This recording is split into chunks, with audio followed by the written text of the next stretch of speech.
Well, thank you, Rhonda, and my gratitude as well to Chairman Sean Trosky, CEO Roy Williams, and everyone in the Chamber's leadership. The strong partnership between city leaders and our business community continues to be a national model and one of the most important ingredients in our city's success. And to everyone here, thank you for committing a little time this afternoon to the civic life of our city. Ultimately, our own individual economic and personal goals are made possible by the larger direction of the community in which we live. I know the life that Rachel, George, and Maggie and I share would not be possible anywhere else. The community, opportunities, and challenges I'll talk about today are intertwined with the goals you have for your own life, your own family, or your own career or business. I will cover a lot of ground today, and I want you to see yourself and your family in each of those narratives.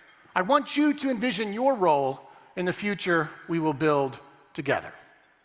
Of course, the future always brings echoes of the past. Some people this year brought us into our future by reviving our history. Of course, I speak of the rebirth of First National, and that is where I will start today. Sure.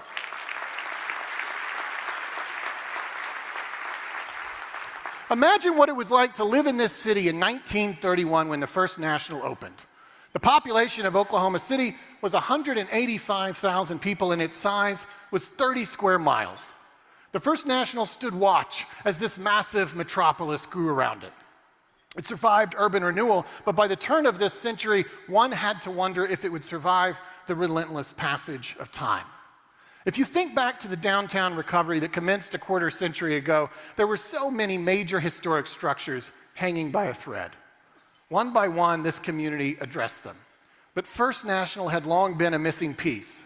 Now it joins the Skirvin, the Oklahoma City Museum of Art, the Ford Model T assembly plant, and other downtown successes that have reimagined major historic structures that have been here longer than almost anyone alive.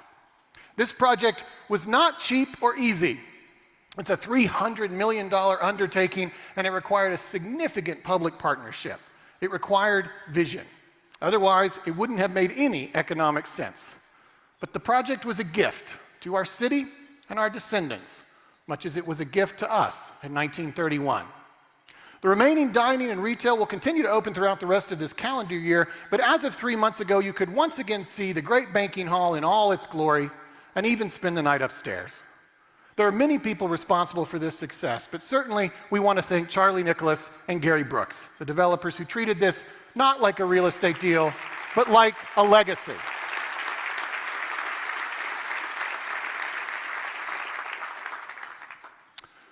Undoubtedly present at the original opening of First National in 1931 was Dr. Angelo C. Scott.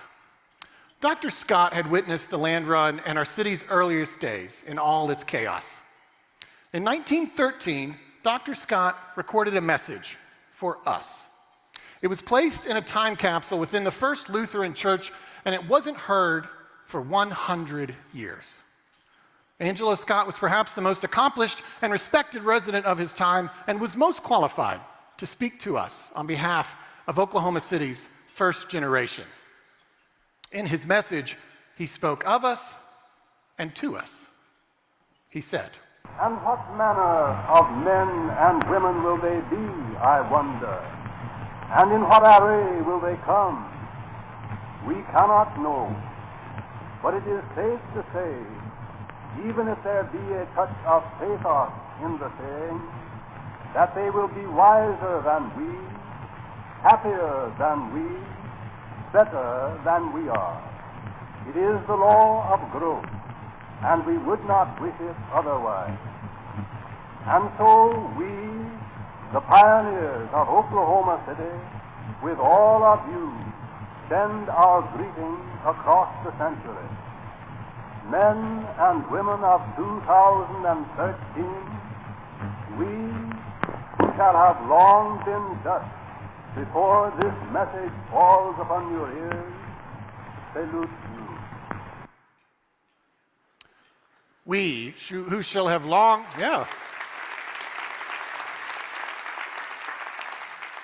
We who shall have long been dust before this message falls upon your ears, salute you.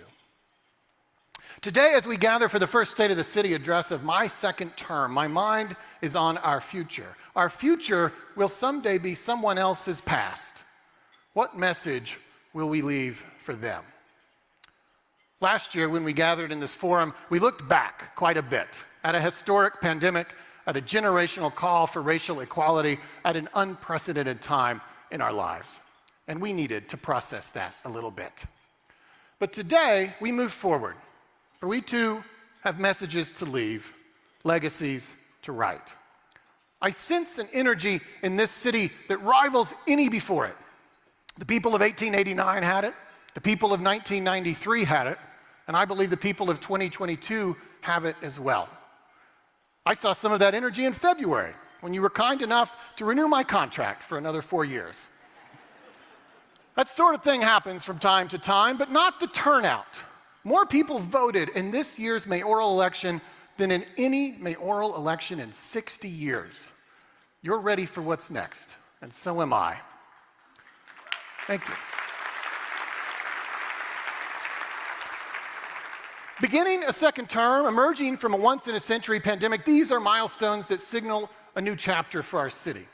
Another milestone was also reached since we last gathered, one that was referenced earlier. It's one that further signals a new day, one that we have never seen before, and it will shape everything about our community as we move forward. I am speaking of our official arrival as America's 20th largest city.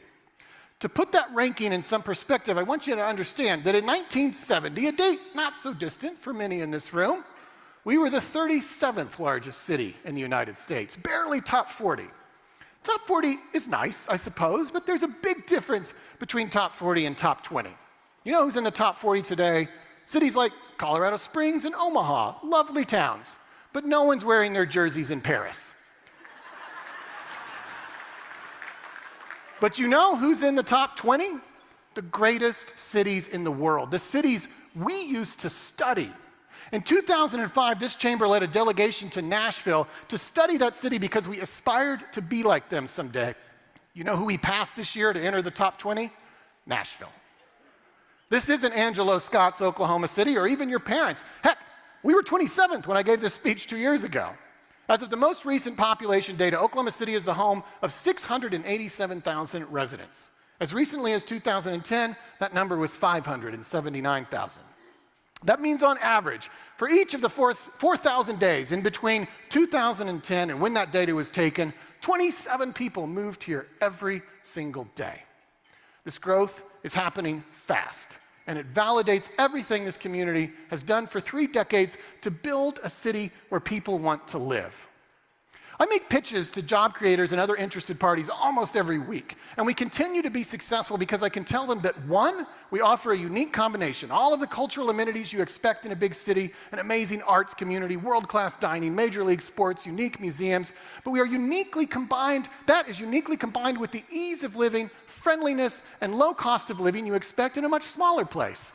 2, this is a mission-focused community that is hungry, knows how we got here, and knows how to stay here. Fully 75% of our residents say we are heading in the right direction, a number dramatically higher than other big cities. Our optimism is contagious. 3, it is easy to do business here, something that has been documented in many studies, and our people have a great work ethic. And 4, the catalyst for our success, MAPS and its investments in our city, are guaranteed to continue for another decade. We know we have $1 billion worth of improvements yet to come thanks to MAPS 4. This success and this growth means we're no longer a mid-sized upstart. We're a big city. There's no way around it. One of the 20 biggest cities in the most influential country in the world. That presents new challenges and new opportunities. We are now America's 20th largest city, and we will have to act like it. Today, we'll talk about what that means. First of all, anytime we talk about the civic aspirations of this city, we have to start with core services, the things we do collectively, largely through your city government, that cover the basics. These efforts cost money, of course, and fortunately, our economy is booming, and tax proceeds reflect that. Sales tax receipts have been breaking records for much of the last year. That's a great indicator of our local economic strength, but it also means that at City Hall, we can generally provide services at the level you've grown accustomed. Now, I have said here before, what you're accustomed to here looks different than in other big cities. Oklahoma City historically places a lower tax burden on you than other cities, and we have a uniquely large geographic area to cover. On the first point, by far the majority of our city tax resources go to personnel, our nearly 5,000 city employees.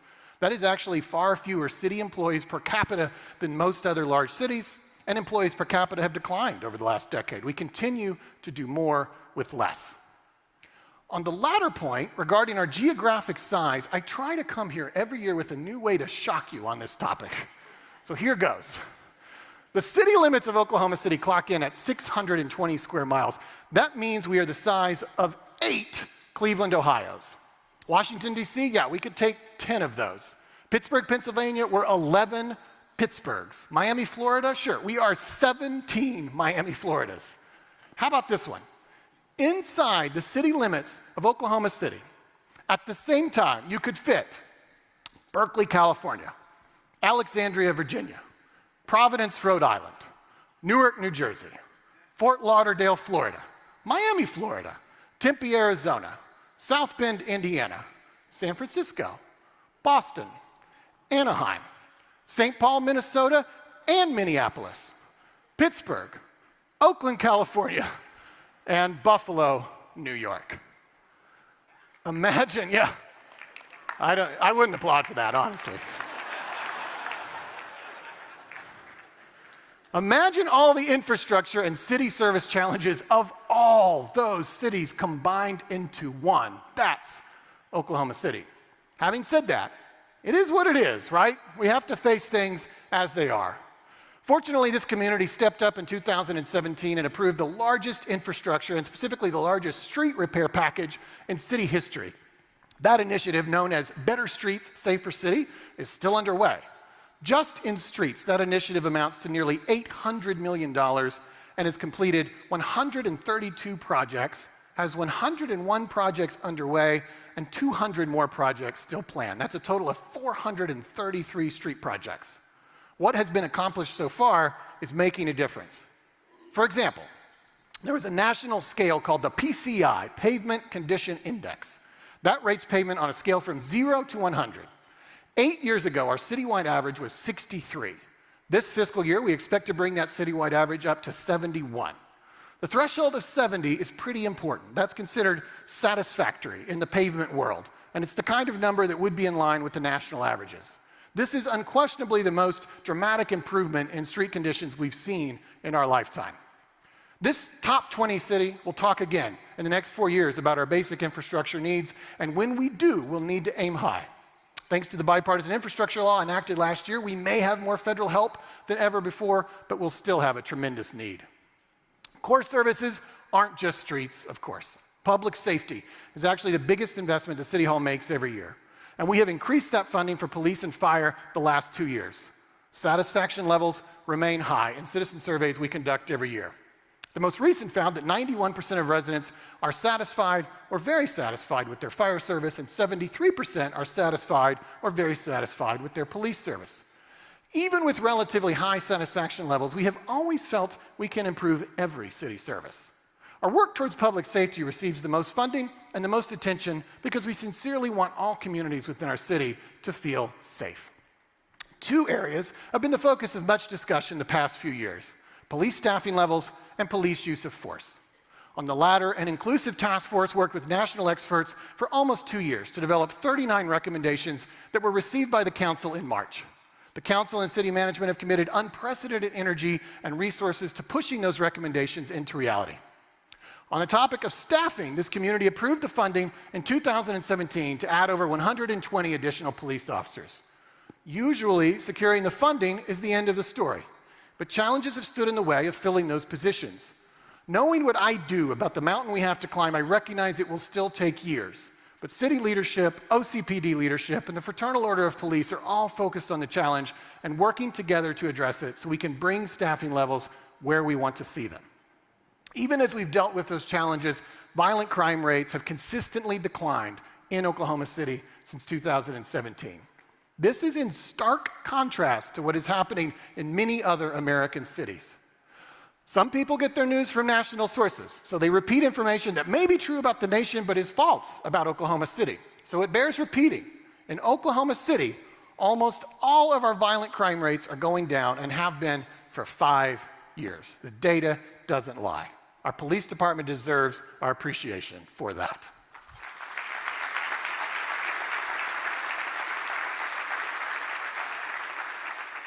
By the way, the county jail is by definition not in the city government's jurisdiction, but I recognize how much this community needed to see a resolution there, and it brought people together from many different perspectives. Of course, work still remains for Oklahoma County to implement the plan that the voters approved last month, but just getting to that important point took 2 decades and a very unified effort, and I commend everyone involved, especially this Greater Oklahoma City Chamber of Commerce, Oklahoma County officials, the Criminal Justice Advisory Council, and the Jail Trust, among many others.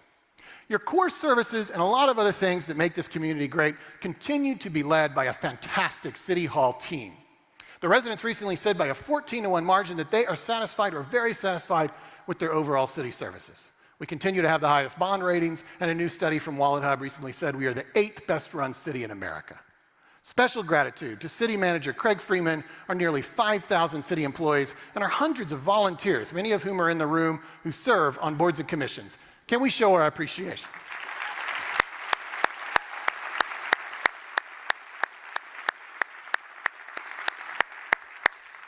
Also, to council members Bradley Carter, James Cooper, Barbara Young, Todd Stone, David Greenwell, Jo Beth Hammond, Nikki Nice, and Mark Stonecipher. Can we thank them for their service as well?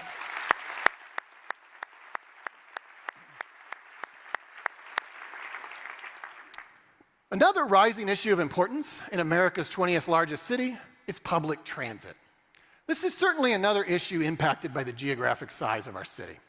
We were unquestionably built around the automobile, but in the last 2 decades, our residents have asked for a higher priority on public transit, and we have responded. Also, with the population growth we have seen and anticipate, planning for alternatives is critical if we don't want to find ourselves with traffic that undermines our quality of life. Back in 2005, our transit system, COTBA, branded as Embark, adopted a transit master plan that had 4 major elements: regional commuter connections with our suburbs, most notably Edmond and Norman, bus rapid transit to destinations within the city, better regular bus service, and a downtown streetcar to circulate people downtown once they arrived via those other methods. In the last 4 years, we have opened the streetcar. We have improved bus service on numerous fronts, adding Sunday bus service, adding holiday bus service, more routes, frequency, and hours. MAPS 4 will provide 500 new bus shelters and funding for better bus service. And now we are constructing bus rapid transit for the first time. We have matched a major federal grant for a bus rapid transit line up Classen and Northwest Expressway that will provide quick, convenient service to the 40,000 people who live within easy walking distance of the line. That construction got started at the end of June and will reach completion a year from now. Dubbed The Rapid, this new service will redefine how our residents think of public transit. High frequency, simple route, high-level passenger experience. In other cities, bus rapid transit has become an option of choice rather than an option of last resort. And MAPS 4 funds 2 more lines, one to the south and one to the northeast. And finally, regional transit, commuter rail connecting our suburbs to Oklahoma City is a major opportunity that continues to get closer to reality. In the next 4 years, our growing metropolitan area will finally have the chance to adopt this vision. 3 cities now comprise the Regional Transit Authority that was first formed in 2019, and they are 3 of the 5 largest cities in the state of Oklahoma. All metro cities were offered the opportunity to join the RTA, and some have come and gone. But these 3 always represented the major energy behind this concept. A rail line that begins in the north in Edmond, comes down into downtown Oklahoma City, and then proceeds to the south to Norman is the future that America's 20th largest city must embrace. I-35 can be widened no more. And if we want to have alternatives that keep traffic from choking our city, we will have to pursue concepts like this. The RTA is a separate government from us, and it is chaired by Chairman Brad Henry, our former governor. They'll be finalizing their proposals in the not-too-distant future.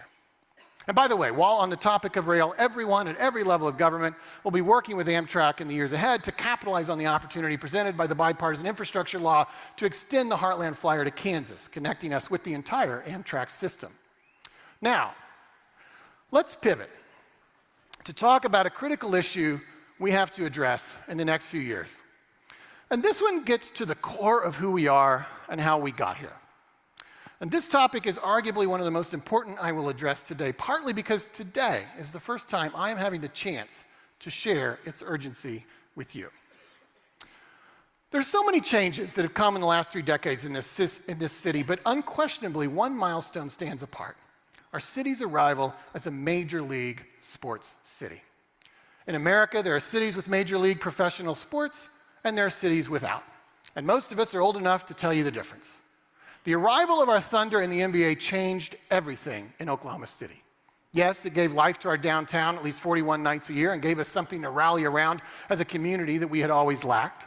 And yes, the on-court experience has been amazing. We're excited for this new rise that is already underway, and we're grateful to have hosted some of the greatest players in history.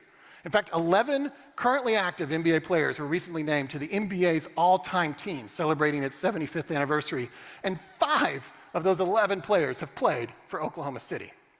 But even more importantly than all of that, this gave us something that changed the way the world sees us and the way we see ourselves. For the first time, for many around the country and the world, we existed. Look at this picture I just took last month in Athens, Greece. I ran into this gentleman from France at the Acropolis Museum. Practically everyone in this room has a story like that, a moment beyond our boundaries where we realized that Oklahoma City had a profile like never before. Being a major league sports city has been worth an incalculable amount to our city, economically, and by every other measure. Our economy and our population have exploded in the same time frame that we have been a major league sports city. The signal that is sent by having a major league sports team is critical. Having a major league sports team sends an implicit message to the world that this city has the people, the corporate presence, and the general wherewithal to host one of the world's strongest brands. It sends a message that this place matters. And clearly, that message has been received by people around the country and around the world. And I do mean the world. No franchises in sports are as well known both in America and around the world as the 30 franchises of the National Basketball Association. And we in Oklahoma City have one of them. It is a truly global sport. So not only did we luck out having a major league sports team, but we got the best one we could have hoped for. This, however, is not something you can take for granted. If your city wants water, you have to build lakes and water pipes. If your city wants police, it has to build police stations and buy police cars. If your city wants major league professional sports, it has to have the facilities. The infrastructure for professional sports is not optional if you want to have professional sports. We absolutely have the discretion to be or not be a major league sports city, but we have no discretion as to what that requires. It is what it is, especially for a city our size. And though you have heard me brag today about our growth, this is still the most exclusive club that there is. And even with our growth, we live on its margins. Only 2 NBA markets are smaller than ours, and 18 metropolitan statistical areas in this country that don't currently have an NBA team are larger than ours. Our ascension into the ranks of NBA cities was remarkable because it lifted us into an entirely new group of peer cities. However, that means we now exist in a hyper-competitive environment, an unforgiving environment. We are not in some junior version of the NBA. We are in the same league with teams who play in billion-dollar arenas, and we have non-NBA cities checking our pulse every morning. Bottom line, if we want to be a top 20 city, we have to act like it. If we want to maintain a long-term relationship with the NBA, we have to be proactive. So, you all elected me to tell you the truth. At least that's the way I see it. Here are some truths about our city's professional sports infrastructure, our arena, that you need to know. Our downtown arena celebrated its 20th anniversary this year. The decision to build it was made by the voters a full 3 decades ago when the first maps passed in 1993. At the time of that decision, our existing arena, the Myriad, was 21 years old. The decision to build the new arena was brilliant. For all the reasons I've just stated, it changed our city forever. We have learned that a state-of-the-art arena is critical to a city's overall growth. In our case, it established our ability to host major league sports and world-class entertainment. Our arena has hosted everything from the NBA Finals to Paul McCartney. It's given us a lifetime of memories. However, the comparisons to our peer city arenas are no longer as favorable as they once were. Our downtown arena, Paycom Center, is one of only 2 NBA arenas that were planned and constructed in cities that did not have the NBA at the time. The other is New Orleans. This fact led to decisions in the creation of this arena, both in cost and overall size, that we have overcome to this point. But it is important for you to know the relative scale of our facility, both in cost and size, as compared to our competitors. As one example, our arena opened in 2002 at an original cost of $89 million. The year before, 2001, Dallas opened American Airlines Center for the Mavericks at a cost of $420 million.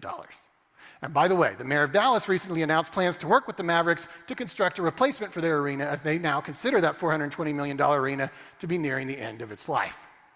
In fact, NBA arenas have never been known for their longevity. All NBA arenas, except for Madison Square Garden, opened in 1990 or later. That means that the oldest NBA arena, other than Madison Square Garden, is just 32 years old. And though it might technically be old, Madison Square Garden received a $1 billion renovation in 2013. If you leave Madison Square Garden out, the average age of all NBA arenas is 21.2 years. Exactly how old Paycom Center will be 1 year from now. That is also exactly how old the Marriott was when our community voted to replace it. Of course, to secure the Thunder, we made a further commitment to the arena, and now $190 million in total has been invested in Paycom Center. When compared to the cost of all other NBA arenas in 2022 dollars, that total ranks ahead of only one NBA arena, Smoothie King Center in New Orleans.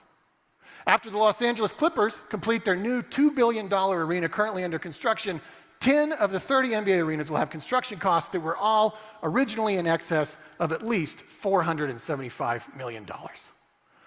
All you have to do is look at the pictures to see the difference. But there are some differences that may be more subtle and are even more important. Other than cost, one of the most illustrative comparisons for NBA arenas is total square footage. Total square footage reflects the amenities available to users, as well as the opportunity to provide further amenities. The less the total square footage, the less potential a building has. As I mentioned earlier, our arena was not planned with the NBA in mind. And at 586,000 square feet, Paycom Center ranks dead last out of all NBA arenas in total square footage. For some perspective on that, 22 current NBA arenas exceed 750,000 total square feet, and the 3 largest exceed 1 million square feet. This is the current state of affairs as it pertains to our competitors in the NBA. Perhaps even more relevant is the fact I cited earlier that there are 18 metropolitan statistical areas in the US larger than Oklahoma City that do not currently have an NBA team. Several of those communities have opened or have announced the development of NBA-level arenas. Are you picking up what I'm laying down? Look, here's the bottom line. The NBA has changed our city forever. The vast majority of our residents know that and want that relationship to continue. The facts speak plainly that we can never rest on our laurels and we must always be proactive. I am extremely optimistic. We can and will secure a long-term relationship with the NBA because we have great partners in the Oklahoma City Thunder. And the time to open that dialogue with our partners is now. So, you probably didn't have a calendar reminder set for the expiration of the Thunder's original agreement to play in Oklahoma City, but that's why you have us. In 2008, the Thunder signed a 15-year agreement to play here. I'm sure you can do the math, but I'll go ahead and tell you that means there is 1 year left. The agreement provided an opportunity for a 3-year extension that could be exercised by the Thunder. Notice of that extension had to be received a year in advance. Last month, that notice was given, and the Thunder extended our agreement 3 more years through the 2025-2026 season. Yeah.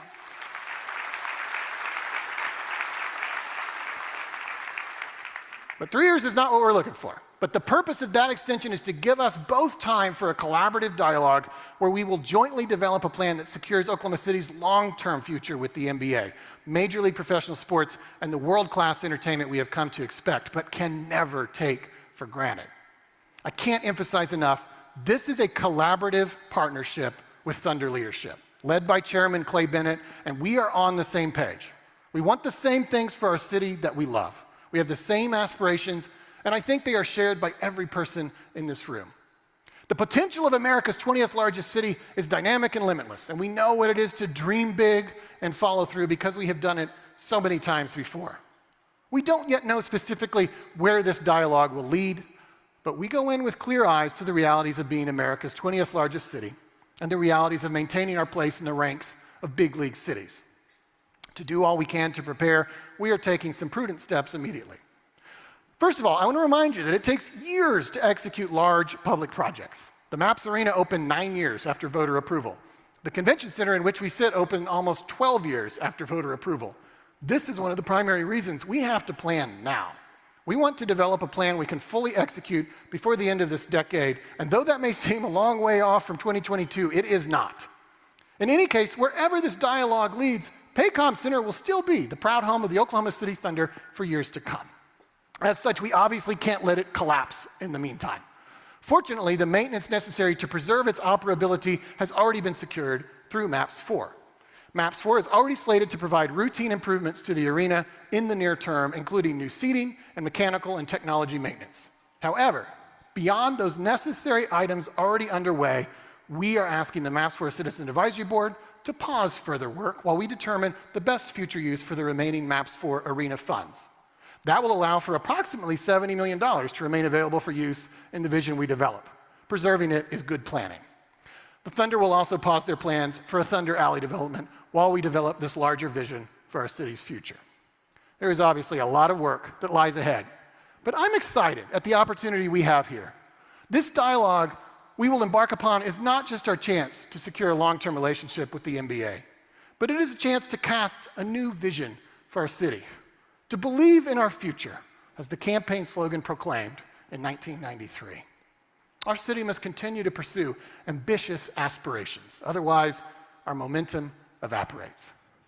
As our beloved sage Will Rogers once famously said, even if you are on the right track, you'll get run over if you just sit there. We have to keep moving. We must ask ourselves, who do we want to be in 2030, 2040, 2050? Those are choices we're making today. And they're questions we will answer in this process. This is an opportunity for this generation of residents to leave our legacy on Oklahoma City's Renaissance story. Now, speaking of legacies, MAPS is the well-known engine that has made everything possible, and its legacy is still being written. Since we last gathered, work has continued on MAPS 3 as it nears its completion. Scissortail Park has become such an essential part of OKC life that we can hardly imagine our city without it. So the news I'm about to share is especially exciting. Scissortail Park is about to double in size. This September, the lower part of the park will open, bringing the north and south parts of our city even closer together and giving us more of a great thing. And the work to revive Union Station still lies ahead. Meanwhile, MAPS 3 senior wellness centers in far south OKC and northeast OKC are well underway. The last 2.5 years have been a time of planning for MAPS 4. But those plans are soon to yield gold shovels. Look for the first MAPS 4 groundbreakings to come this fall.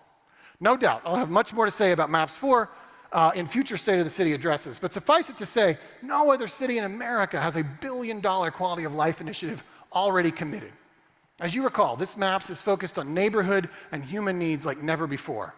We are on track for dramatic parks improvements citywide, youth soccer upgrades, Oklahoma River investments, state-of-the-art youth centers, a 5th senior wellness center, mental health and addiction facilities, a new home for Palomar, the transit investments that I mentioned earlier, sidewalks, bike lanes, trail and street lights, funding for truly affordable housing to address homelessness, the investments in sports facilities I mentioned, a new animal shelter, a new Fairgrounds Coliseum, a diversion hub for justice-involved individuals, the Clara Luper Civil Rights Center, beautification along our major corridors, a new multi-purpose stadium, the Henrietta B. Foster Center for Northeast Small Business and Entrepreneurship, and major investments at the Innovation District that, by the way, have already jump-started the $180 million convergence development.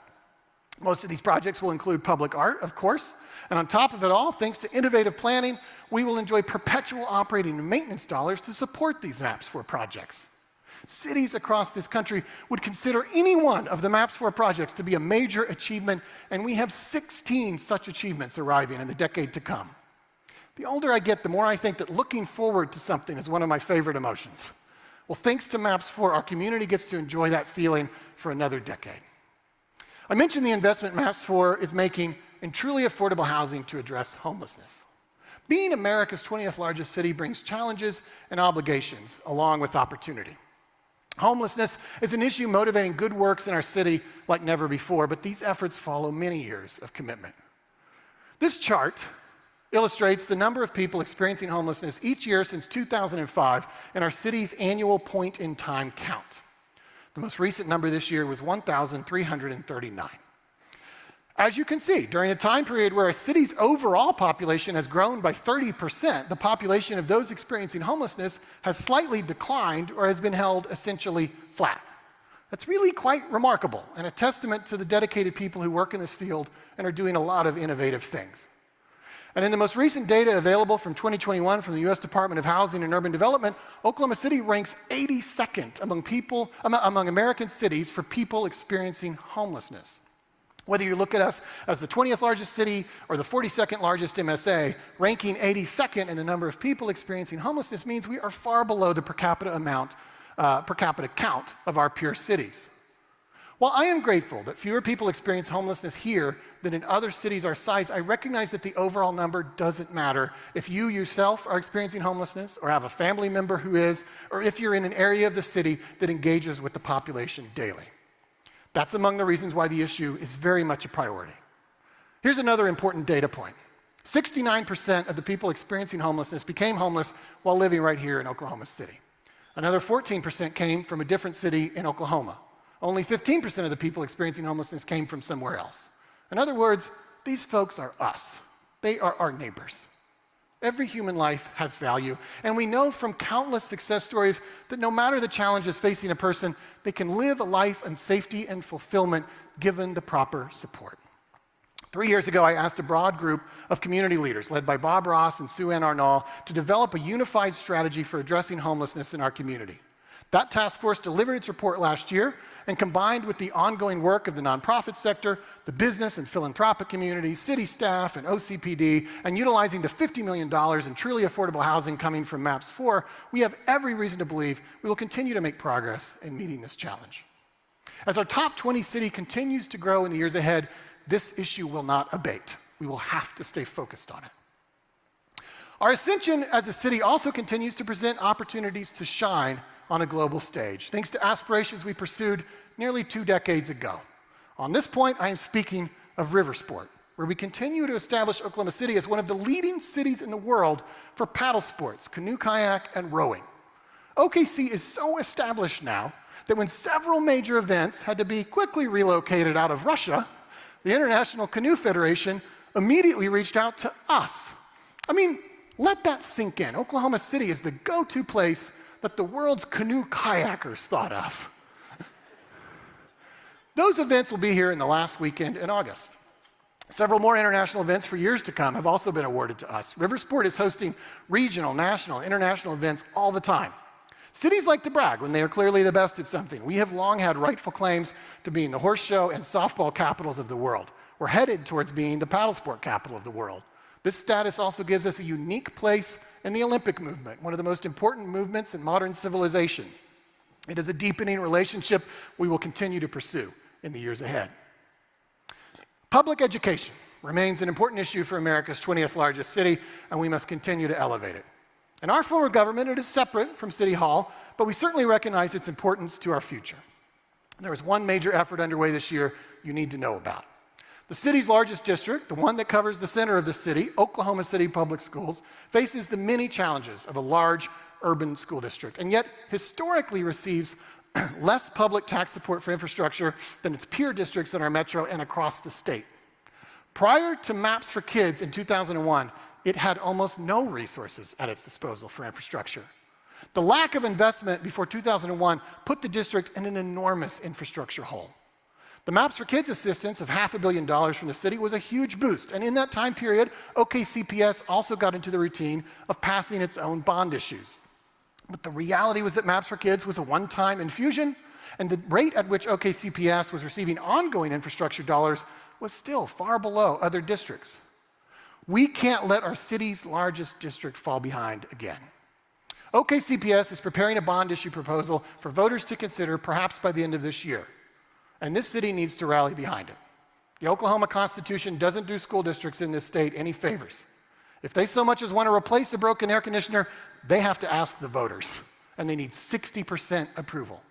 The single most important thing each of us in this community can do for public education this year is support that OKCPS bond issue vote when it comes. It is going to take all of us.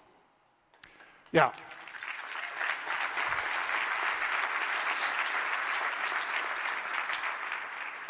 Cities in America rarely ascend as we have without economic diversification. After the experience of the 1980s oil bust and 4 decades of effort, we now clearly have that diversification. Aerospace, including our ongoing project to expand Tinker, biotech, innovation in general, are all thriving. The visitor economy continues to take off. Just this week, we had 750 state legislators visit us from around the southern United States.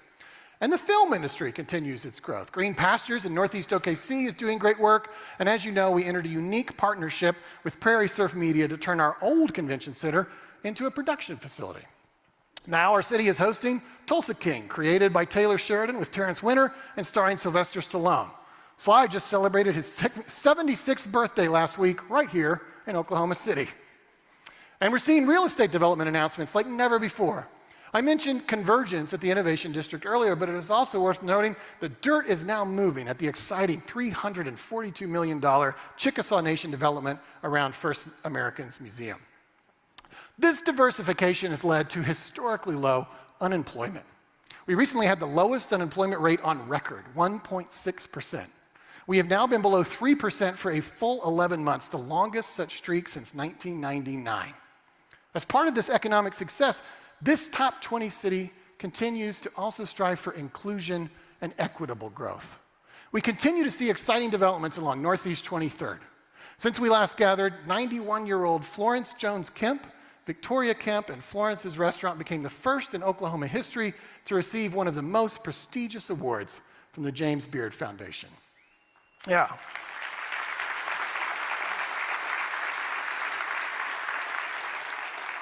And developers announced plans just this week for a boutique hotel to continue growth around the award-winning East Point development. And while we speak of inclusion, it is worth noting that since we last gathered, we also announced the exciting plans to permanently commemorate the city's historic and groundbreaking sit-in movement just a few blocks from here. Those sit-ins, led by Clara Luper, were the core of our city's civil rights movement and must be appreciated right here in the heart of the city where they occurred. Yes.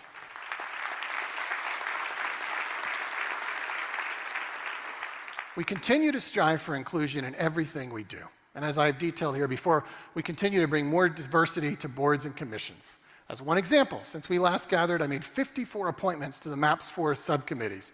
52% of those appointments were women, 41% were people of color, including 26% of all those appointments being Black residents.